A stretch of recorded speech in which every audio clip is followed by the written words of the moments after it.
రాజుగారి పరీక్ష. అనగనగా ఒకప్పుడు దక్షిణ భారతదేశంలో రత్నపురి అనే సుసంపన్నమైన రాజ్యం ఉండేది. ఆ రాజ్యాన్ని విక్రమసింహుడు అనే రాజు పరిపాలిస్తూ ఉండేవాడు. ఆయన ఎంతటి వీరుడో అంతటి వివేకవంతుడు. ఆయన తీర్పులో ధర్మం 4 పాదాల మీద నడుస్తుందని ఆ రాజ్య ప్రజల నమ్మకం. ఆ రాజ్యంలోని మల్లవరం అనే ఒక చిన్న గ్రామంలో రామయ్య, సోమయ్య అనే 2 అన్నదమ్ములు ఉండేవారు. వాళ్ళిద్దరూ చిన్నప్పుడే తండ్రిని కోల్పోయారు. వాళ్లమ్మ గౌరమ్మ కష్టపడి కూలి పని చేసి ఇద్దరినీ పెంచి పెద్ద చేసింది. రామయ్య పెద్దవాడు, స్వార్థపరుడు, డబ్బు మీద ఆశ ఎక్కువ.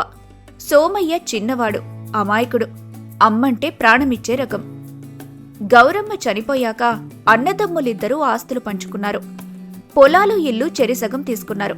కాని ఇంటి వెనుకున్న ఒక చిన్న మామిడి తోట దగ్గర సమస్య వచ్చింది. ఆ తోటలో ఒక పెద్ద మామిడి చెట్టు ఉంది. అది గౌరమ్మ తన పెళ్లైన కొత్తలో నాటిన చెట్టు. ఆమె బ్రతికున్నంతకాలం ఆ చెట్టును కన్నబిడ్డలా చూసుకునేది. ఒకరోజు పట్నం నుండి ఒక వ్యాపారి వచ్చాడు.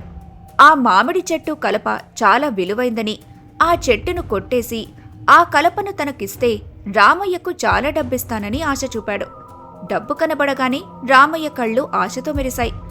రామయ్య వెంటనే సోమయ్య దగ్గరికి వెళ్లి ఇలా అన్నాడు. ఒరే సోము, ఈ పాత చెట్టు వల్ల మనకు రూపాయి లాభం లేదు. ఆ వ్యాపారి దీనికి మంచి ధర ఇస్తున్నాడు. దీన్ని కొట్టేసి ఆ స్థలాన్ని అమ్మేద్దాం. వచ్చిన డబ్బు చెరిసగం తీసుకుందాం అని అంటాడు. కాని సోమయ్యకు ఆ చెట్టంటే అమ్మతో సమానం. రామయ్య మాటలు వినగానే అతను బాధతో ఇలా అంటాడు. అన్నయ్య, నువ్వేం మాట్లాడుతున్నావు? అది కేవలం చెట్టు కాదు, మన అమ్మ జ్ఞాపకం.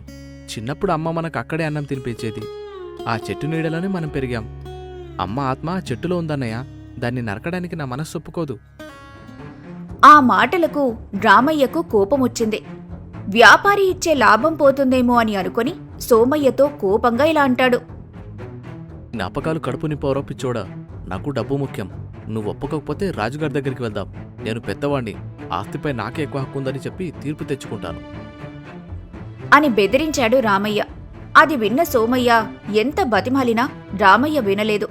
చివరికి ఇద్దరూ విక్రమసింహ మహారాజు ఆస్థానానికి వెళ్లారు. ఆ రోజు ఉదయం రాజసభ కిక్కిరిసి ఉంది. సింహాసనం మీద విక్రమసింహుడు గంభీరంగా ఆసీనుడై ఉన్నాడు. మంత్రి అన్నదమ్ముల్ని ప్రవేశపెట్టాడు. అప్పుడు రాజుగారు ఇలా అన్నారు. ఏమిటి మీ సమస్య? అన్నదమ్ములిద్దరూ ఎందుకిలా రాజసభ మెట్లెక్కాల్సొచ్చింది? అప్పుడు రామయ్య రాజు ముందు ఎంతో వినయంగా నటిస్తూ ఇలా అంటాడు. ప్రభు, నేను పెద్దవాణ్ణి. మాకొక మామిడి తోట ఉంది. మా కుటుంబం ఆర్థిక ఇబ్బందుల్లో ఉంది. ఆ చెట్టును కొట్టి స్థలం అమ్మితే మా కష్టాలు తీరుతాయి. కాని నా తమ్ముడు మూర్ఖంగా అడ్డుపడుతున్నాడు. పైగా చెట్టుకేదో దయ్యం పట్టిందని, అమ్మ ఆత్మ ఉందని ఊరి జనాల్ని భయపెడుతున్నాడు. వాడి అమాయకత్వం వల్ల నాకు నష్టం వస్తోంది. నాకు న్యాయం చేయండి అని చెబుతాడు. ఆ తరువాత రాజు సోమయ్య వైపు చూశాడు. సోమయ్య భయంగా వణుకుతూ చేతులు జోడించి ఇలా అంటాడు. మహారాజా, అన్నయ్య చెప్పేది అబద్ధం. నాకు ఆస్తి మీద ఆశ లేదు. ఆ చెట్టు మా అమ్మ గుర్తు. ఆమె చనిపోయేటప్పుడు కూడా ఆ చెట్టును కాపాడమని నాతో చెప్పింది. ఇప్పుడు డబ్బు కోసం అన్నయ్య అమ్మ జ్ఞాపకాన్ని నరకమంటున్నాడు.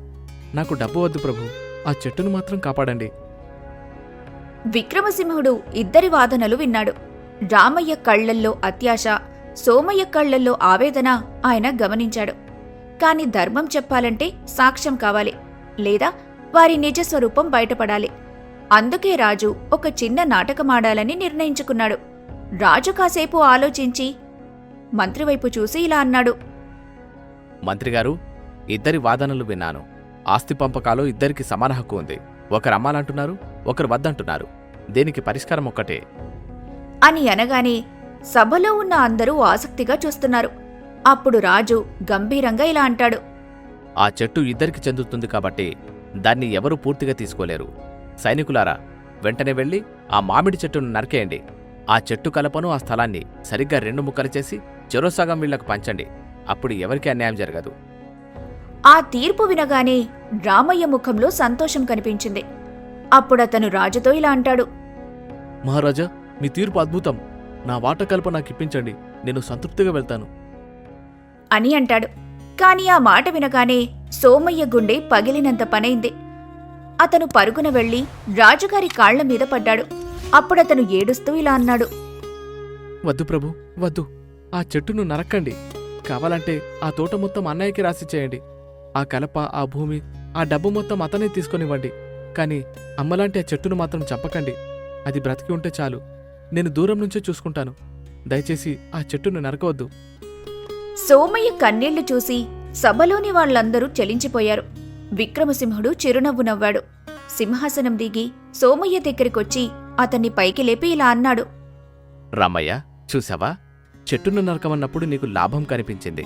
కాని నీ తమ్ముడికి ప్రాణం పోయినంత బాధ కలిగింది. నిజమైన ప్రేమ ఉన్నవాడు త్యాగానికి సిద్ధపడతాడు. స్వార్థమున్నవాడు నాశనానికి సిద్ధపడతాడు. రాజు రామయ్య వైపు కోపంగా చూస్తూ ఇలా అన్నాడు. కేవలం డబ్బు కోసం కన్నతల్లి జ్ఞాపకాలను, పచ్చని చెట్టును నరకాలనుకున్న నీ స్వార్థం నాకు అర్థమైంది. ఆస్తి కోసం అబద్ధాలు చెప్పి తమ్ముడి ప్రేమను చులకన చేశావు. నా తీర్పు ఇదే. ఈ రోజు నుంచి ఆ మామిడి చెట్టు పూర్తిగా సోమయ్యకి చెందుతుంది. అతను దాన్ని కాపాడుకుంటాడు. ఇక రామయ్య, నీకు శిక్షగా నువ్వా తోటలో ప్రతిరోజు పనిచేసి ఆ చెట్టుకు నీళ్లు పోయాలి. అప్పుడే నీకు బంధాల విలువ, ప్రకృతి విలువ తెలుస్తుంది. రాజుగారి మాటలతో రామయ్యకు జ్ఞానోదయమైంది. తన స్వార్థం ఎంత నీచమైందో, తమ్ముడి ప్రేమ ఎంత గొప్పదో అర్థం చేసుకున్నాడు. అప్పుడు తన కన్నీళ్లతో సోమయ్యతో ఇలా అంటాడు. నన్ను క్షమించు తమ్ముడు. డబ్బు పిచ్చులు పడి అమ్మను నిన్ను మర్చిపోయాను. రాజుగారు నా కళ్ళు తెరిపించారు. ఈ ఆస్తి నాకొద్దు, నీ ప్రేమే చాలు. సోమయ్య తన అన్నను కౌగిలించుకొని ఇలా అంటాడు. అనయ్య, నువ్వు మారితే చాలు. ఈ తోట మనిద్దరిది. మనం కలిసి అమ్మ జ్ఞాపకాల్ని కాపాడుకుందాం. అన్నదమ్ముల కలయిక చూసి విక్రమసింహుడు సంతోషించాడు. ఆ రోజు నుంచి మల్లవరం గ్రామంలో ఆ మామిడి చెట్టు అన్నదమ్ముల చెట్టుగా పేరుగాంచింది. డబ్బులు ఎప్పుడైనా సంపాదించుకోవచ్చు, కాని కోల్పోయిన బంధాలను, జ్ఞాపకాలను తిరిగి కొనలేము. స్వార్థం మనిషిని ఒంటరి చేస్తుంది. త్యాగం మనిషిని అందరివాణ్ణి చేస్తుంది. ప్రకృతిని, బంధాలను ప్రేమించడం నేర్చుకోండి.